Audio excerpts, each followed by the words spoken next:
Você chegou a pensar em alguns pontos aí que você tem ou dificuldade ou que você tem interesse de poder estar aprendendo, desenvolvendo? O que você chegou a pensar? Teoria eu não tenho praticamente zero. Porque eu sei só, vamos supor, eu sou aquele instrumentista Ctrl-C, Ctrl-V. Famoso. Eu vejo vídeo, tento pegar o que o cara faz para reproduzir. Eu não posso mostrar ele está fazendo o quê? Não sei. Sei que ele faz daquele jeito, mas o que ele faz daquele jeito... Como que ele chegou até ali? Não sei dizer. Escala. Não sei escala. Campo harmônico. Talvez eu possa conhecer alguma coisa, mas eu não sei que aquilo ali representa algum processo do campo harmônico. Tá. Intervalos. Talvez eu possa ter alguma coisa ali, mas eu não sei o que aquilo ali representa. A nomenclatura de intervalo. Sim. Tá. Algumas coisas que eu acho legal, assim, para dar uma olhada. Por exemplo, formação de acorde é um negócio interessante de você saber. Porque o baixista negligencia muito essa questão da formação de acordes, que tipo, não, eu estou montando groove aqui e tal. Mas se a harmonia dá uma saidinha assim daquele quadradinho do basicão, aí o cara que não tem uma noção de formação de acordes, ele já se embanana todo, já perde todo. Só que para você saber formação de acordes, intervalo é meio que pré-requisito. Né? Que as matérias, né, pré-requisito uma da outra. Intervalos, escala legal, para você entender até melhor o campo harmônico. É meio que uma construção. São intervalos. Aí você pode ter escala, formação de acordes, campo harmônico e algumas funções harmônicas básicas. Pensando assim em termos de progressão, às vezes uma coisa pode mudar um pouco a ordem, mas assim, basicamente, né? Você tem uma ordem crescente assim. Porque até às vezes de ouvido você meio que já faz isso. Você entende que quando a melodia está indo para um caminho, você pode vir para cá ou para lá. Mas se você aprende que, quando eu vim para cá e está vindo para tal função, quando eu estou indo para lá e para tal função, fica muito mais fácil. Isso eu acho bacana pra caramba.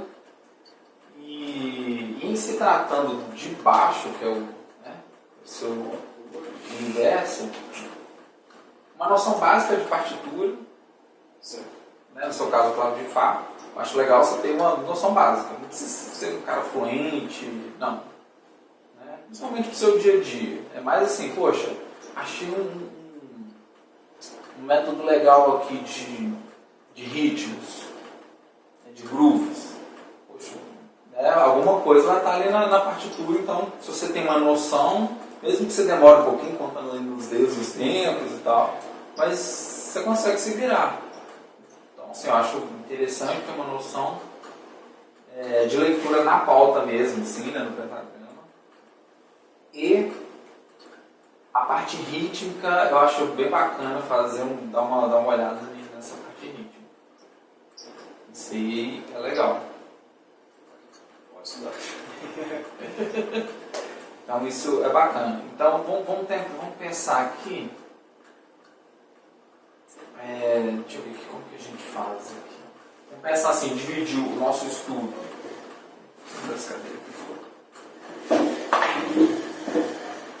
Dividir o nosso estudo, por exemplo,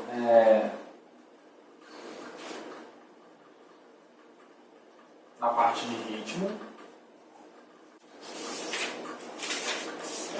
Então, na parte de ritmo, aí a gente vai entender compasso, pulsação, métrica, quadratura, e aí a gente entra na leitura rítmica, mesmo, propriamente dito. Então a gente vai dar essa introduçãozinha, só para você se situar, a gente pega depois a leitura rítmica mesmo.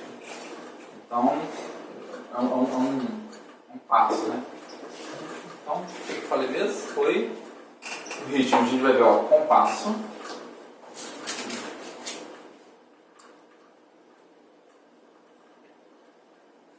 Pulsação.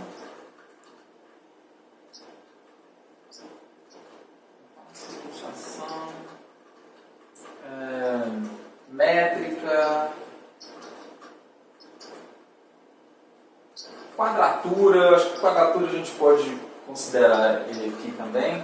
Que como a gente vai focar bem na parte rítmica, você entende o que é quadratura, utilizando esses conceitos de compasso, acho que fica mais tranquilo. E muitas dessas coisas você já faz meio que intuitivamente. A gente vai aprender a nomear, tá, então isso aqui é isso, legal, beleza? E aí a gente vai pra frente. No que você sentir que precisa focar um pouco mais, você vai, peraí, Luiz, ó, essa parte aqui eu tô meio boiando aqui, vamos dar uma focada. Aí você me dá o feedback e a gente vai acertando.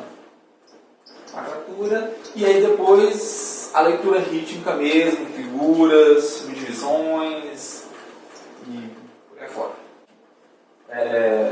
Mas eu sempre vou tentar, lógico que mais pra frente a gente vai conseguir aplicar muito mais coisas do que agora nessa parte mais inicial. Porque eu gosto muito de ver como é que funciona na prática. Porque a minha experiência quando eu comecei a estudar é o seguinte, tinha a prática, tinha teoria, e ficavam as duas coisas caminhando paralelas e elas nunca se encontravam. Eu pensei, não, que desgrama, eu estou estudando esse trem aqui. E aí eu chegava num certo ponto e mas não estou entendendo por que eu faço isso aqui. E ficava as duas coisas assim. Certo. Aí depois de muito tempo, eu comecei a entender, é por isso que eu estudo isso. Mas se eu tivesse entendido isso desde o início, eu tinha aproveitado muito melhor. A gente poderia ser outro, né? Já com a prática e já fazendo, produzindo já no instrumento. Exatamente. Aí nós vamos ver intervalos, escala, formação de acorde, campo harmônico, e algumas funções harmônicas básicas.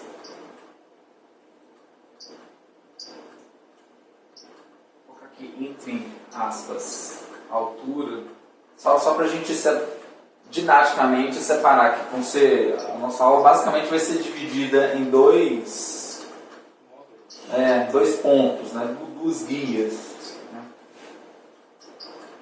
Tá. Ok. Seguinte, então para a gente começar, vamos só dar uma mapeada em algumas coisas. Primeiro, parâmetros do som e depois elementos da música. De altura e de ritmo, só para a gente entender aonde que eles se encontram dentro de um leque, né? Em termos de estudo, só para a gente entender basicamente. Parâmetros do som, existem vários.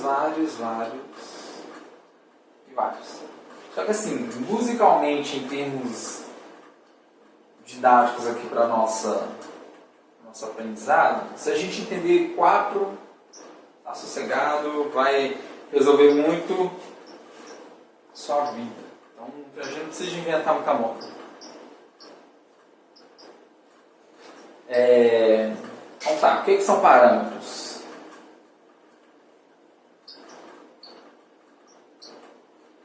Parâmetro, a palavra parâmetro, geralzão. Pode ser em qualquer contexto. Parâmetro é uma linha a seguir. Vamos caminhar, tá meio vago, vamos tentar cercar mais. É um processo, uma linha. O que mais? Vamos caminhar, vamos desenvolver essa.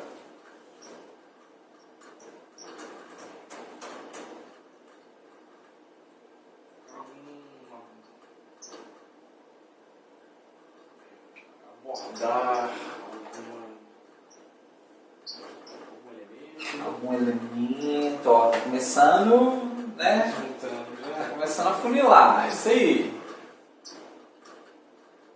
Impossível. Quer ver? Ó, vou te dar uma dica aqui, ó. Vamos ver um dicionário aqui. Dicionário.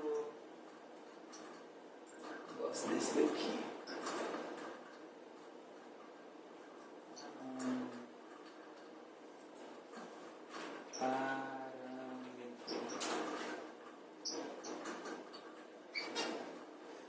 Parâmetro. Olha só que legal. Linha constante que entra na equação ou construção de uma curva e serve de medida fixa para comparar as ordenadas e as abscissas, que eu já nem lembro mais o que é isso, que eu estudei isso em algum momento da minha vida e que você deve saber muito mais do que eu.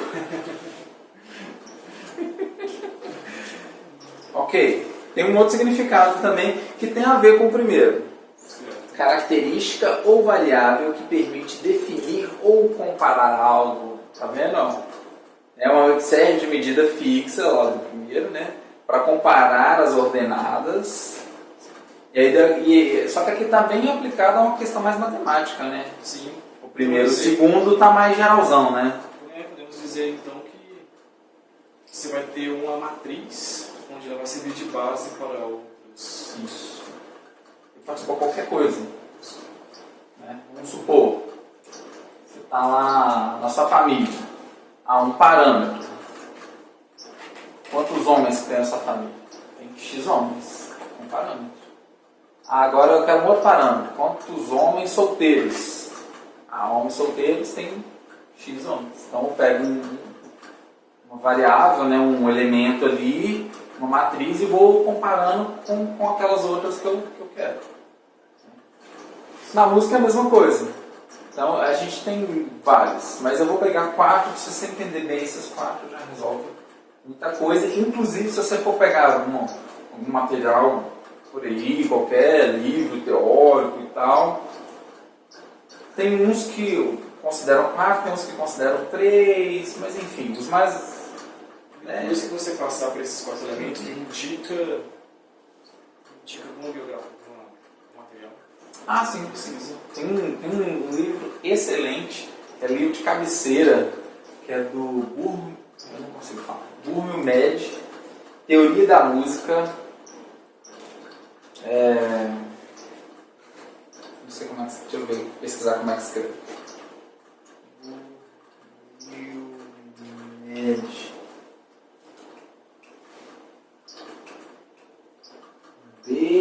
Nossa Deus. Bohumil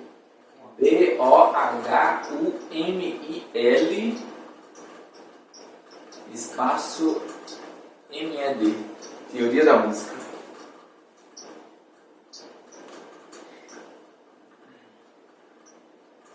Esse livro é um livro de cabeceira, é um livro de consulta. Não é um livro para você pegar e deixa eu dar uma lida, né? Porque ele é muito assim, técnico mesmo, assim, bem técnico. Então é tipo, é bom um dicionário. Como é que é aquele negócio mesmo? Aí você, peraí, deixa eu dar uma olhada aqui. Ele serve para isso. Ele é muito bom, muito completo.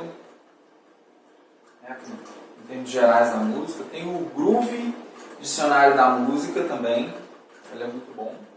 Só que o Groove ele é num formato mais enciclopédia mesmo, né? Mais Wikipedia, né? Ele tem esse formatinho.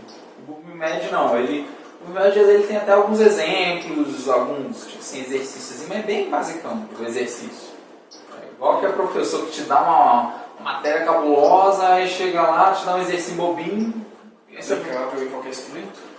Sim, para tudo. Ele é para tudo, qualquer coisa.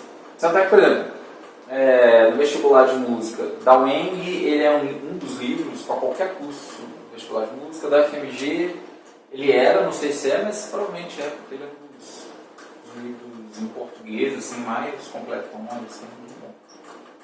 Então tá. Primeiro parâmetro do som, duração do som.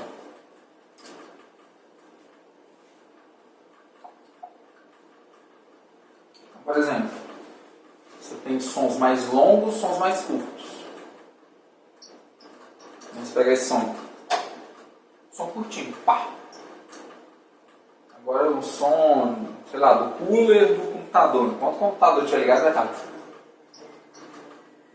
seja, um som muito longo. Então, tranquilo isso aí, né? Duração. Intensidade.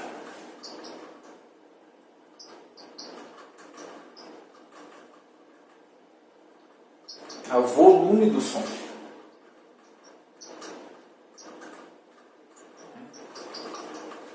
O volume do som. Vou aproveitar como você é da área das exatas.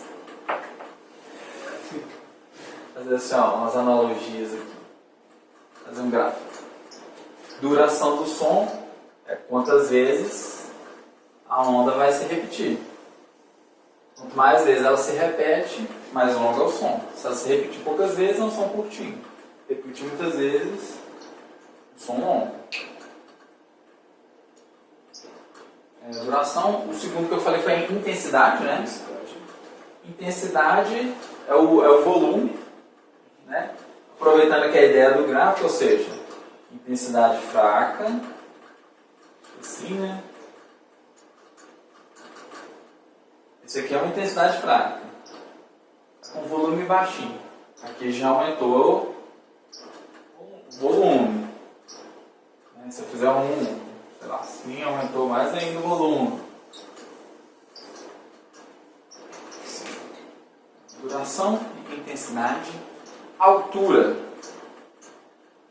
Altura, normalmente a gente confunde com intensidade. Muito próximos da parede. Altura, frequência do som alta. Exato. Quanto maior é a frequência de um som, mais agudo ele é. E não mais intenso ele é. Certo. Então eu posso fazer um som agudo, só que com intensidade baixinha. Então a altura está ligada a grave e agudo. Normalmente a gente usa o termo meio equivocado. Nossa, esse som está alto. Na verdade a gente tinha que falar, nossa, o volume do som está alto. Se eu falar o volume do som está alto, beleza. Agora se eu falar que o som está alto, é porque o som está agudo. Sim. Então normalmente a gente usa meio equivocado. Então quando nós estamos fazendo equalização ali, Boa. temos pedais para equalizar, temos a mesa, temos vários recursos para equalizar. Podemos distinguir que ali é a altura, então. Você está mexendo na altura, mas deixa eu pensar aqui. Só abrindo um parênteses aqui. Tá gravando? Tá gravando bonitinho. Quando você tem, vamos supor, um pedal, um equalizer, o que você está fazendo? Você está reforçando algumas frequências ou atenuando outras frequências.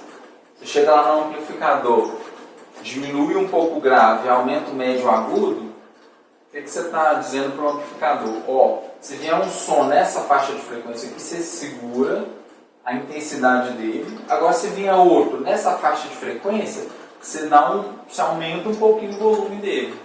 É mais ou menos isso. Se a gente pensar num espectro de frequência, vai ser uma aula de física. Vamos supor, você tem aqui, ó, de 0, quer dizer, não de 0 não, de 20 até 20 mil, que é onde o ouvido consegue ouvir. Aí você tá lá, equalizador assim, você chega, aumenta aqui os agudos. Toda frequência, toda nota que chegar nessa região aqui, o equalizador vai aumentar o volume naquela região ali. Certo. É propriamente dito, então, que ali então vai ser um parâmetro de corte. Posso dizer isso?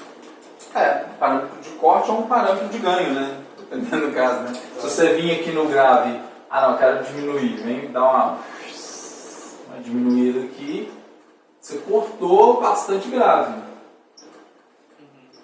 Cortou bastante grave ali. E lembrando que toda vez que você toca uma nota só, você não tem só aquela nota. Você tem os harmônicos dela. Os harmônicos, não sei se você já ouviu falar sobre os harmônicos. Talvez já, né? Possivelmente. Os harmônicos é um fenômeno físico que acontece. Teria que perguntar para algum físico por quê. Gente, eu tenho um aluno que é físico, vou perguntar aí por que acontece. Então, vou perguntar para o meu primo também, o primo é físico.